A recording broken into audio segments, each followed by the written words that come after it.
Garlic Chili Salmon. Salmon head marinate with salt.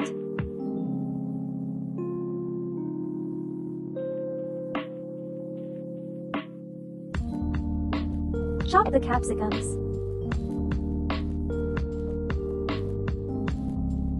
Chop the garlic.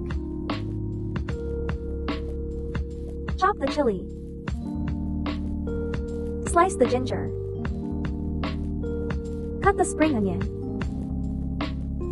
Use black soy sauce, oyster sauce, soy sauce, sesame oil, and sugar to make a sauce.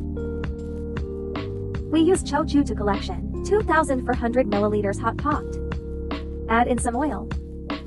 Stir fry the chopped garlic, chili and capsicum until fragrance.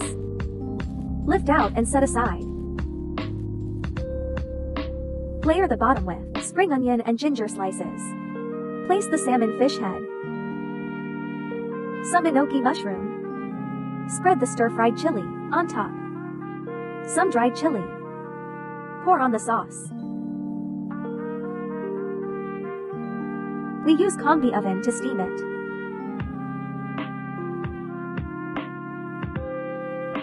Steam for 20 minutes.